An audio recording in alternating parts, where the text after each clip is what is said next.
Before we start today's show, we want to invite you to stick around at the end of the episode to enjoy a preview of a new podcast that premieres on July 14th. As the industry's exclusive cannabis podcast network, MJBulls is proud to present Women Leading in Cannabis. Join host Kira Reed each week for inspirational discussions with women who are leading the cannabis industry.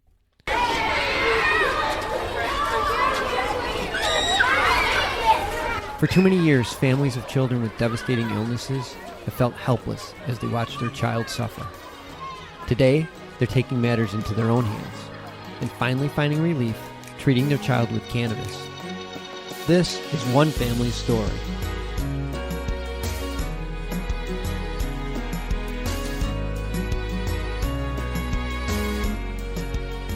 Welcome to another episode of Love and Cannabis.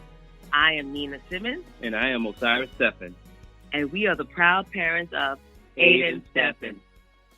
Welcome, folks. Welcome to another episode. Sorry for the delay. Yeah, we've been out of commission for quite some time. Yeah, it's been a couple of weeks since we had an episode. Sorry about that.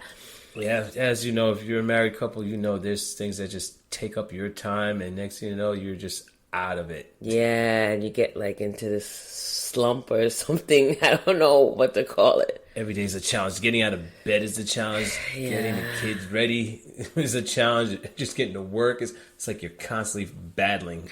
So for me, like fatigue just hit me like hard. And school started and I don't work during the summer, so I had to go back. So that was like a transition for me to get back into the routine of me going back to work. And I work with kids, and I actually work with kids with special needs. So going back to school has been pretty draining for me, and my body has to get used to work. So sorry about that. That kind of caused us to have this little delay after the fatigue hit us. Yeah. Come home, you know, the routine, and you just go to sleep. Next thing you're eating dinner, and you're watching TV, and you're out cold. Food in one hand, remote in the other. And the kids running around you while you're asleep. So we're tired. And also, we're house hunting. Yeah, that's another challenge in itself, too. Oh, my God. For people who've gone through it, it's not easy. It's like, oh, my God. Like, really? All this stuff that you have to do, and then you're chasing ghosts. Because you see this house you like, and then you find under the crevices is this issue, that issue. Then there's a hidden cost, and it's one thing after another, and you're moving on, and you both have different ideas of what the house would look like. What do you want? You have your wants and you have your needs, and they're not matching. So yeah, it's been a challenge with that, but it's interesting. We're learning a lot. Oh yeah, learning about patience. Still don't have it. Still, I learned that much. I don't have it. It's so frustrating. Where you're working with real estate agents, where you're dealing with the brokers, you're dealing with all these people, and the people who are trying to sell the house. It's like a lot of games. Yeah, a lot of games. Mind games. So you a lot of mind games. Yeah, you wish you'd come out and be honest. Like, yeah, you know what? This is the issue. This is the issue. You guys can resolve it, or we could take it off. But they want money that's like, no, I'm not paying that much for this. Mm-hmm. Yeah, you're out of your mind. Really? You want $500,000, 2-bedroom, 1-bath house? And pavement all around. It's like in New York is rough. Oh yeah, it's rough. How much you're paying for what you get, and it's hard because you look at homes in say the South, Florida, other states, you're like, wow, look how much you get for $500. In New York, the cost of living, yeah, you're not getting much. Yeah, you get a closet, so it's a little rough, you know. But no, we're pushing through, and hopefully, maybe by next year, we'll find something that we're looking for. So we're being patient with it. Yeah.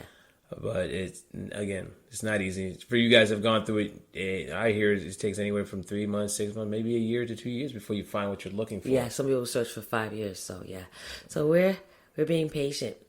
I just want to give you guys a little update on Aiden. He's doing excellent. Yeah. If he keeps it himself. Little kid, just full of energy, just full of ball energy, which is a good thing. I mean, for something that he's going through, and he still has that spirit in him, that energy. He's fighting constantly with overcoming, the aspects of his seizures when it does flare up, but it doesn't stop him from, learning or even doing activities, participating in a classroom, answering questions. So it was a great idea to have, redshirted him and for him to really get involved in the class like he should be as a kid, despite his ailment. Yeah, he's doing great this year. So, we said in a previous episode we had Aiden repeat kindergarten, but it's been amazing. I like red shirt because I play sport. I played sports. And, that's what you do. I guess you could say it's red shirt. Yeah. You did red shirt. Red shirt him. So, he's now able to do the homework on his own without me helping him, which last year was a struggle. I had to help him. He's independent with his homework. He's able to, so that. Yeah, it's the independence. And that's what we've been doing, is being independent. He walks into school by himself. Well, the school encourages And the school encourages that. Last year, we didn't do that. Yeah, they create a safe environment for him to do that. And they want him to be more independent. They want all the kids, not just him. They want all the kids to be very independent. Some parents are a little skeptical about it, especially when you're dealing with 5 and 6 year olds. But you have to do that. You have to make them independent early.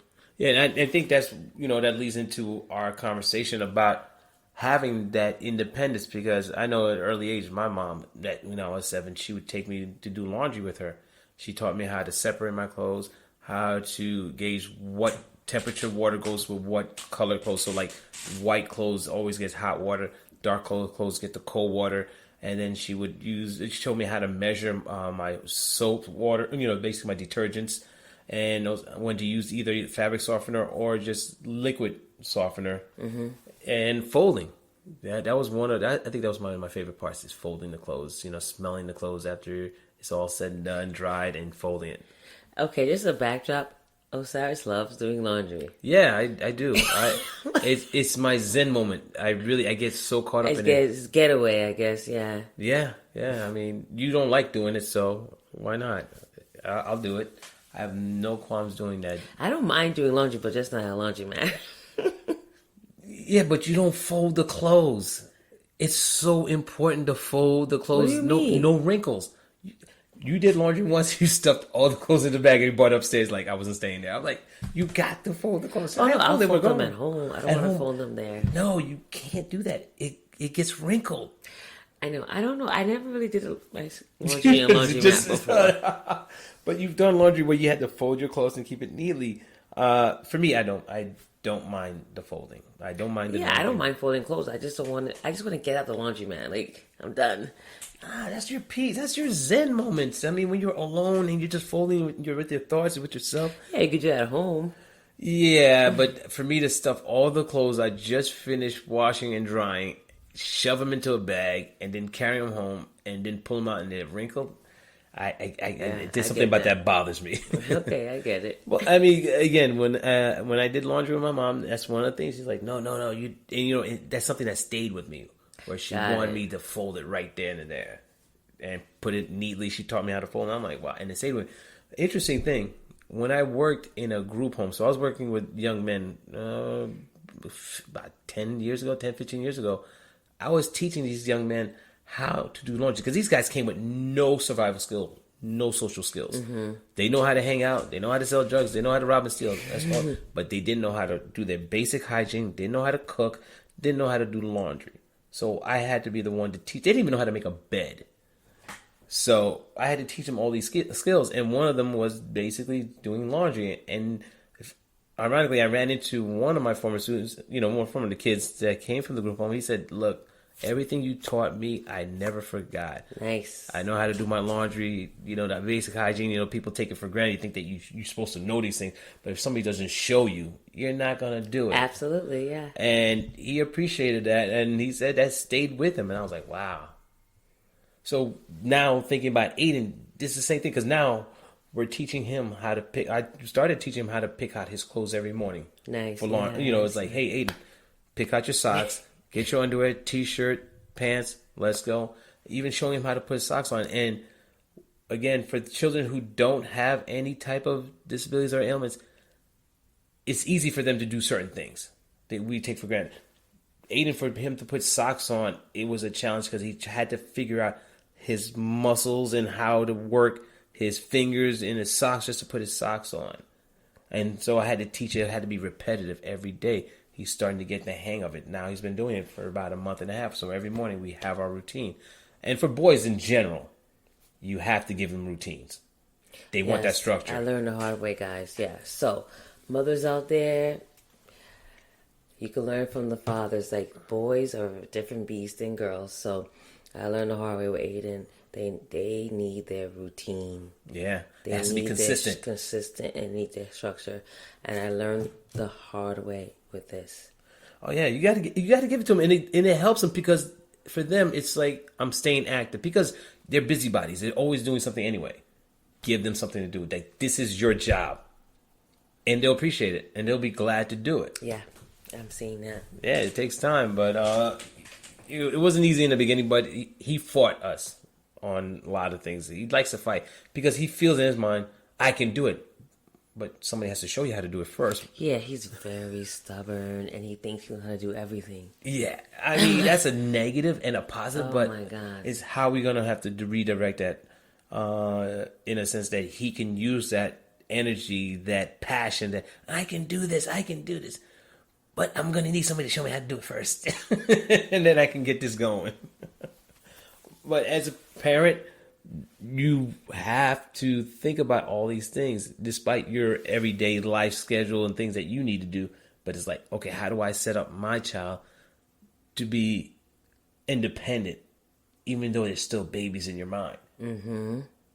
And that is something you will, try to find a balance between. Yes. And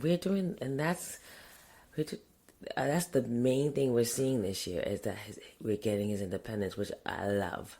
Well, you think about it, you build that independence, he builds confidence, and he'll start to do it more and more on his own. And then now he's like, I can do it. And once he gets to doing things routinely, he say, hey, look. And which he looks for is recognition. It's like, hey, look what I did. I did it on my own. Look, Mom, look what I did. Look, Dad. And it's awesome when you see a kid accomplish something, especially when they have a certain ailment or disability and they're accomplishing certain things. I mean, I've heard parents say, I'd just be happy if my child would eat normal food. For us, Aiden eats everything and anything. Or some parents I've heard say, I'll be happy if my child smiled. This kid constantly smiles. So we're very fortunate in that sense that he doesn't have the severe ailments like other children in his situation has. So it's a blessing in that sense, but it doesn't mean that we don't have our issues that we're dealing with him. Exactly. So, okay, Osiris. So, one of the topics today was relationships. Oh, that thing. So we wanted to. It's a business transaction. I don't know. I agree. It's tough. So I think the question that you posed was, what happens after the honeymoon phase? Yeah. What happens? Why does this? Why does everything get shut down? Why does everything seems to be more? You had fun when you were single. There was fun. For couples who've actually moved in together, there was those moments where yeah. But as soon as the kid gets in, I don't know if it changes once we get married or once the child comes in. When does it change? I think the marriage changes it, and then when you have the child, it's dramatically changed.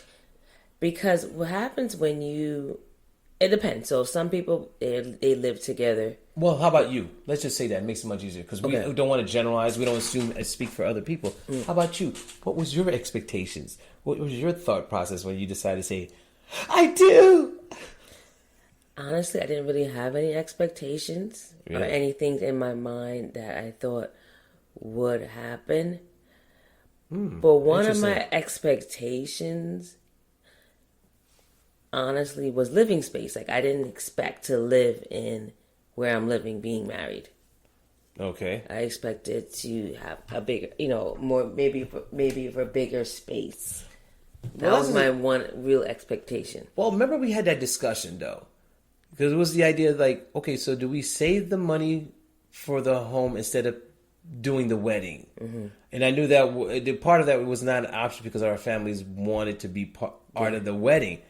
And I knew this would come up because it's come up for other people that I know, other couples where they said, well, if we have a big wedding, then we're not really going to have the money for a home.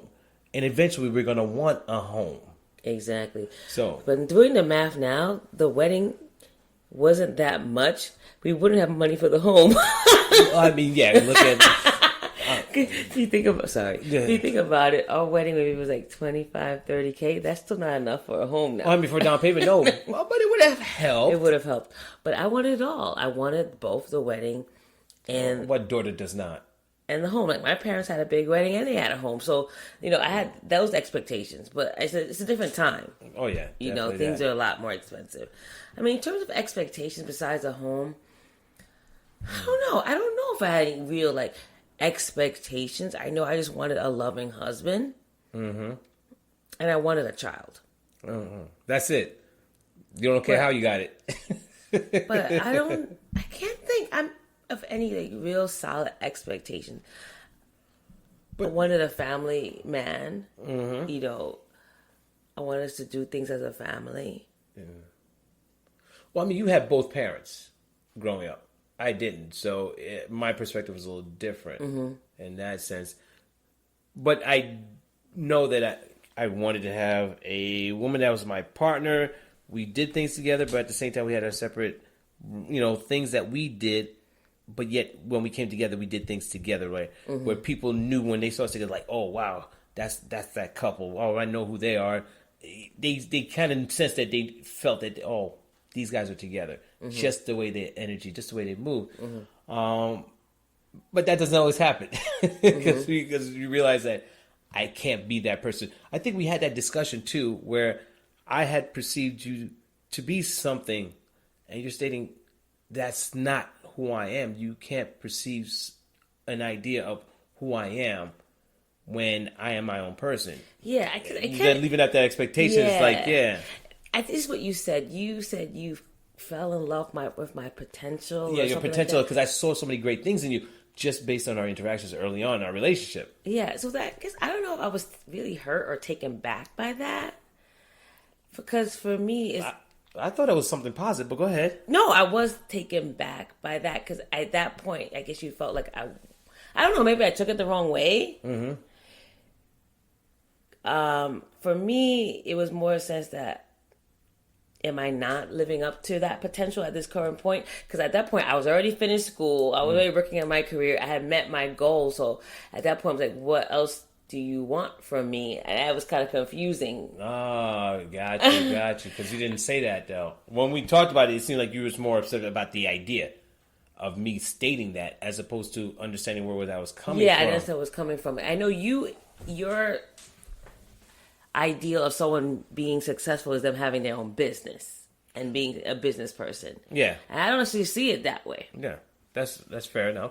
I mean, we never really had a conversation like that where we sat down and say, hey, these are my expectations of us. These are my expectations of you. Exactly. So did you expect me to be like a businesswoman? Or no, not necessarily. Not necessarily. I kind of sense that you had this strong passion about you. You had this force where you will go after what you want and you will overcome any, challenges. Mm-hmm. Because I've seen you do that.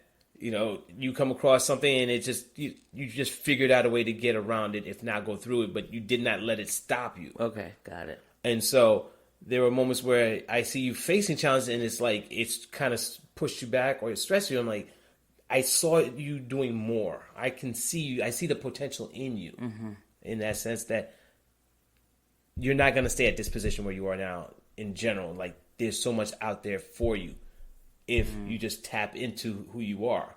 Got it. But I think it's because you have these titles, wife, mother, daughter, all these things that kind of put barriers in front of you while you're trying to achieve maybe those things that are outside of that, those titles itself. I mean, even, just us in our relationship, you and Aiden, you and your job, you and just yourself and trying to do certain things, it may kind of distract or hold you off from really going after what you potentially want to become. And what is that? again, So the sky's the limit in that sense for you. I'm pretty content where I am. I think Okay, you so feel like... Yeah, so then again, I could be projecting my ideas because I can sort of see more. And again, it's happened. Some people have done the same with me. So fair enough. Yeah, I get what you're saying. Like, you can see more, but I don't even know when in the time where I can do more. I could barely, like, make it through the day now. Yeah. I do think if I was single, maybe, but... So what are you trying to say? And what I'm saying is that being married and have a child, it does... Oh yeah, it does. Yeah, it's a it just lot. it kind of put a kinks in. It kind of put a kinks in your dreams. But I feel different. Like, I made my dreams. Like, that's why I was very confused what you were saying. Okay. Got it. Like, I didn't have... What dream did I have that I did not accomplish? Well, see, this is an interesting thing. Mm-hmm. I remember a long time ago when we first started dating, I always asked, share your dreams with me. What are your ideas? What are your perspectives on life? How do you see yourself? And you're like, I don't get involved in conversations like that. I kind of like, really?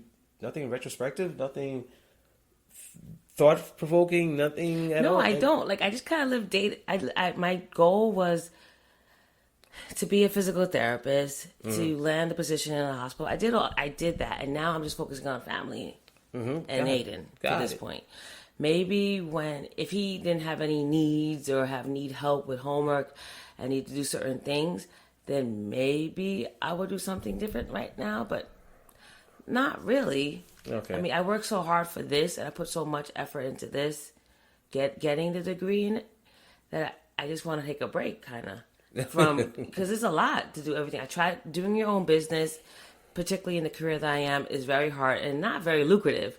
So it's like, what's the point? Yeah, I can understand that. I mean, if I do something maybe more into a charity or a volunteer, but I see a lot of people do their own business, and I'm not sure that they see that they do so much, but not getting that much out of it, and they don't have a lot of family time.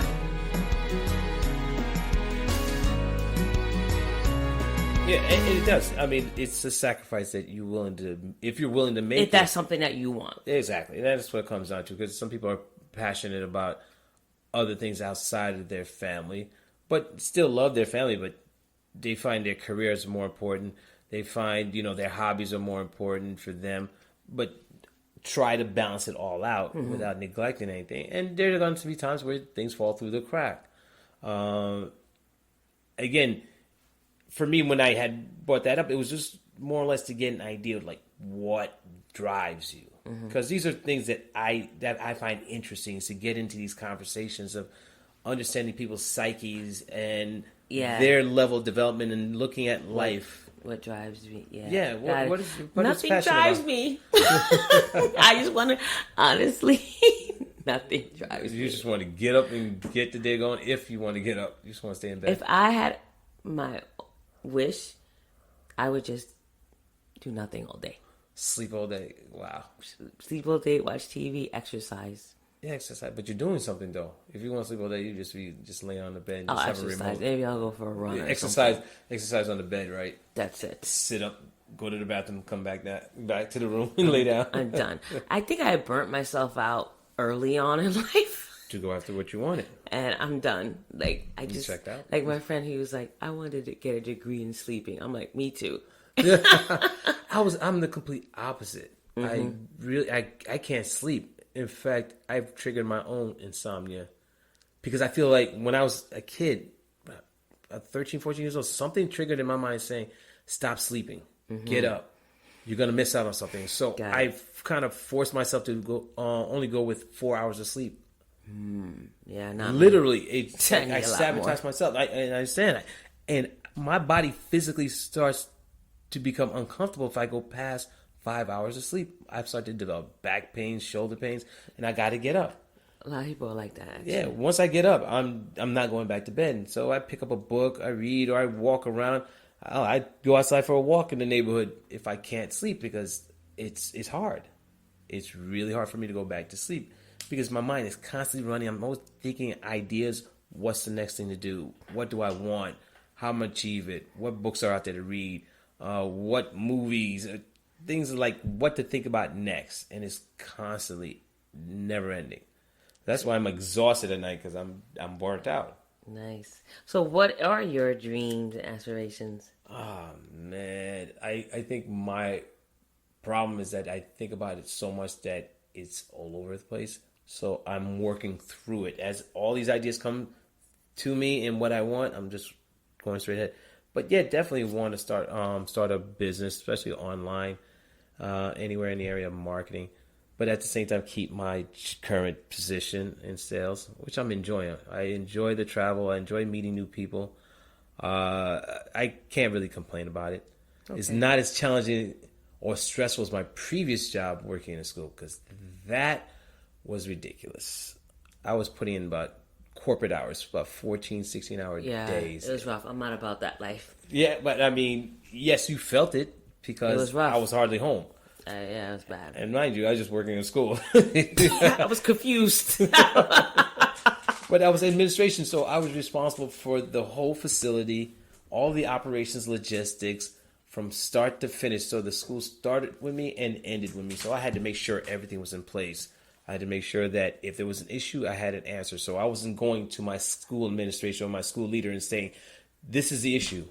And for him or her to look at me and say, okay, so what's the answer? I had to give the issue and say, but this is how I resolved it. Got it. Yeah. So going back to the question about when the honeymoon stage is over, what I think is really hard when you're married is that things get serious. So yeah, marriage is serious. Exactly. Hello? So that's what I think causes some things to fizzle, because it's not just about hanging out, going to happy hour, going to brunch. Sex. Exactly. Lack thereof sex. Yeah. So because things get hard. Look. So now you. No pun intended. No pun intended. Okay. Exactly. Literally and figuratively. Yeah. So what happens is that now you are having to deal with finances, which is a big stressor. So it's not like just a fun spiritual relationship. How about personalities? Now you get to see people for who they really are, because now you're a close, confined space now. Yeah, exactly. So now if you weren't living together, now you're living together. Now you got to see the rawness, the realness. Yeah, who's OCD? Who's OCD and who's not? Exactly. So that causes a stress. And then also now you got to think about who's paying what bill. Oh, that took a while for us to figure that out. But we ended up being a decent system. Yeah, it did took a while. Yeah, it did. You know, I was still hiding some money here and there for my habits. Jesus Christ. Oh, God. Anyway, that's another episode. Yeah, how to hide your finances and get away with it. I'm trying to see exactly what he's doing to the penny. Yeah. So that gets, some people may not want to join account. Some people may, so that can cause a rift. Mm-hmm. For us, that wasn't okay. We didn't do a joint account, but we had like a joint account for saving. Saving, which is nice. That was helpful. That was nice. And a joint account for paying the bills at one point. Yeah, we did. We did do that. So that was nice. And we ended up doing pretty good with that. Yeah. And also, don't forget, I requested that you didn't take on my last name. Because that's, for some people, they find that really strange or important to a certain point. When your partner doesn't take on your last name. Oh, yeah, we could discuss that. We have a little bit more time. We have time. So I did not change my last name, which is pretty common nowadays anyway, right? It is, but back when we got married 10 years ago. Oh my Jesus. God. It's like you're doing time. Death row. How much I know, right? I'm just doing my sentence. Yeah, right? I'm just going to do it quietly in solitary confinement. I think I told Lewis that one time.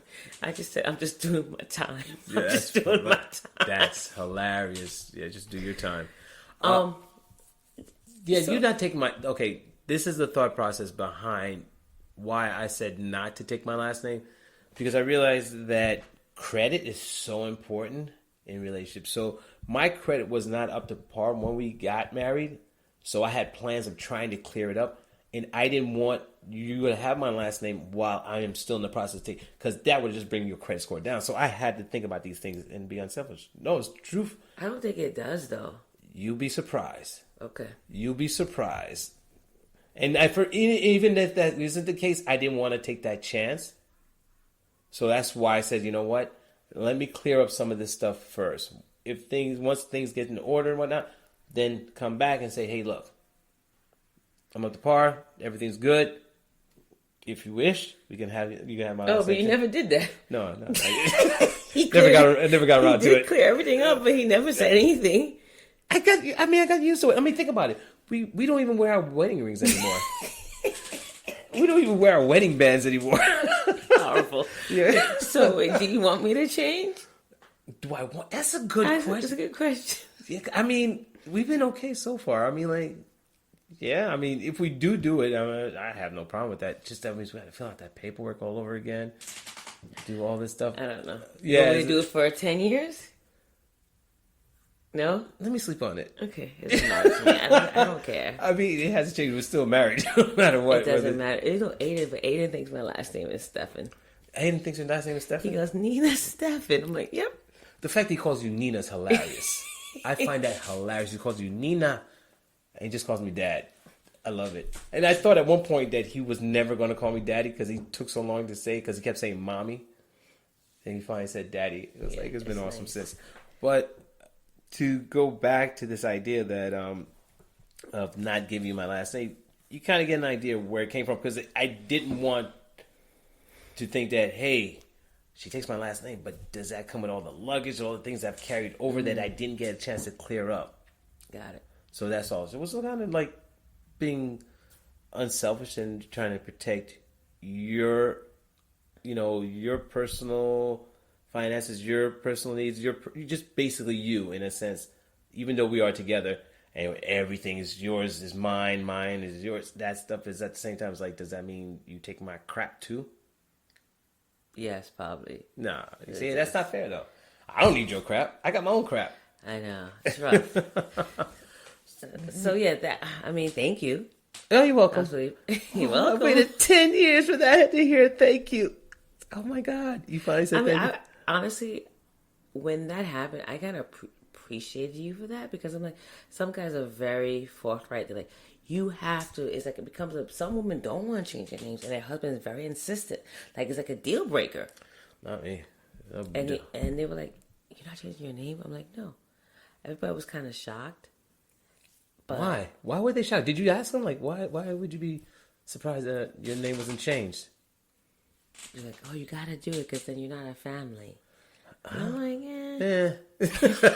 whatever. He wakes up, he sees me. Goes to sleep, he sees me too. Like, whatever. It's fine. Well, everybody's I appreciated different. that because I like my last name, actually. Yeah, it's okay. It's an okay last name. Stefan is much better, but it's okay. So anyway, maybe in the near future I'll change it. Maybe when you get my life insurance policy. Hold on, make sure it's on there. Make sure my name's on there. Yeah, Stephen, that's me. Yeah, that's me. Nina Stephen, yes. Show me the money. Show me the money. Where do you hide it? But, as you look at our relationship and where it is now and back then, can you say it was more good times than bad times?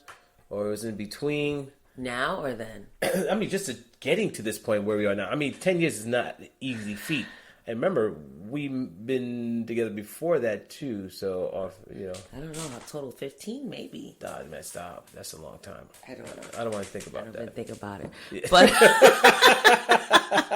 you just do your sentence. Yeah, right. So, waiting for the parole board. Honestly, I can't say it was bad times.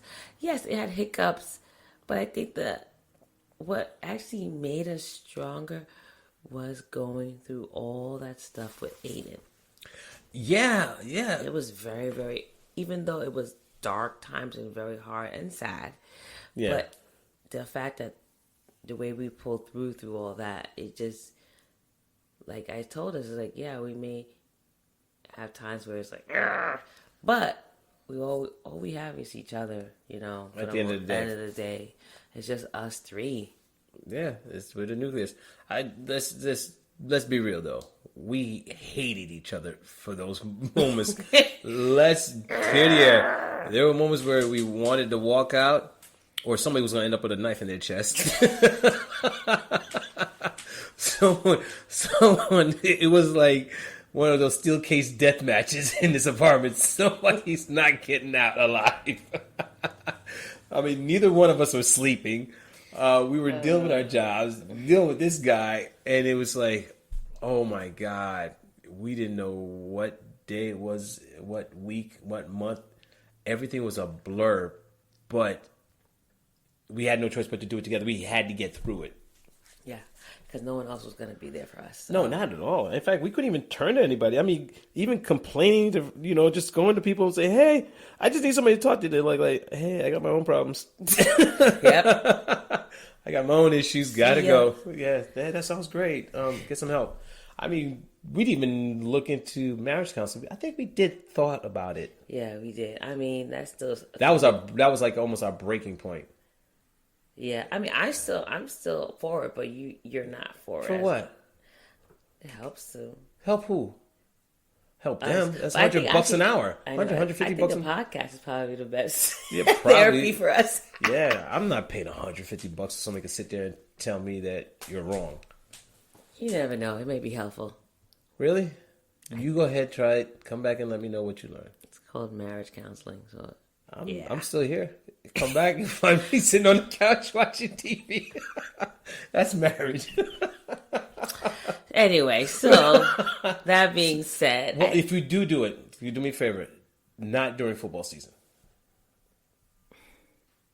See, this is a topic that I'll bring up during this. Yeah, the counseling session. Counseling. So, you know what? I think this was a good episode because we didn't talk about cannabis, but it's all relative. Because I mean, yeah, for the time that we've used to help us calm down, I mean, there's times where you're not going to use it all the time. No, and that's what I love about it. It's not addictive. Well, for us, it hasn't been. It hasn't because we're not dependent on it. So maybe sometimes I think you should use it more. Yeah. Because let's be honest, you're bipolar. You're undiagnosed bipolarism, and I can be challenging too. I'm not. Thank you. I will admit you to admit. I will admit to you it. Never admit when. Hold on a sec. I am trying to. Hello. I am trying to admit that I can be challenging, but it's a good challenge. I mean, depending on how you define it. Exactly. But I believe that I'm a healthy challenge for you. What in the world? Now you twisted it. No, not twisted. No, I'm bringing out the best in you. I'm bringing out. So you say, okay, guys, this is like another episode. No, seriously. Before we go, no, seriously. You bring challenges that are not always healthy. So you have to learn that you're not a perfect husband, Mr. Osiris. I am. In my own mind. I am. But I do bring some great qualities to the table. And you bring some not so great qualities, same as me. Yes, but yours tend to be more often. Oh my God. Okay. No. Okay. But I've learned to adapt. I've learned to embrace Ladies, it. you hear this? I want people chiming in who know Osiris to chime in and let me know that he also has things that are not so great that he brings to the table, just as it's not just me. Really? I'm hurt by all this. I'm taken aback because I felt that brings so much good things to us. You do, but there's also some not so good things. Why are we focusing on that? Okay. See, when you focus on the negative, you only remember the negative. You don't think about the positive. Let's think about those positive things. Thanks. All right, folks, let's wrap this up. You didn't buy it, right? No. Yeah, okay. But thanks for tuning in. Yes, thank you, Hopefully guys. we'll get another episode soon. Oh my God, please help us find time. It's like midnight right now. All right, guys, it's been a pleasure. Catch you again. Ciao. Thanks for tuning in another episode of Love and Cannabis. I'm Orisis Stephenand. And I'm Nina Simmons. Be strong. And stay empowered.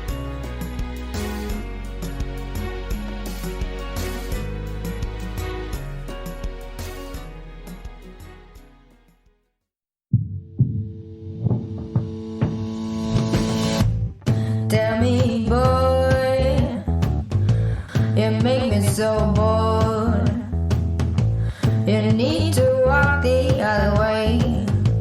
I tell you once more, please get out of my way. I don't want you no more. We're done here, boy. I know you think you're so fine, but you can't see it. I've been wanting to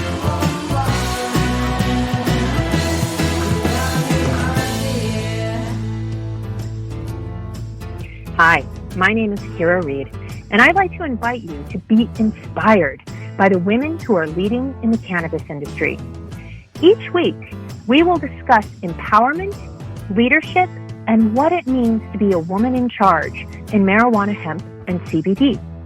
As the founder of the Women Empowered in Cannabis community, I have had the great pleasure to get to know many brilliant and talented women who are CEOs, executives, politicians, advocates, and community leaders that are focused on creating a cannabis economy that is just, fair, and equal.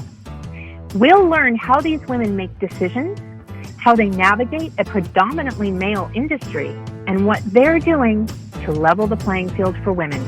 I hope you'll join us.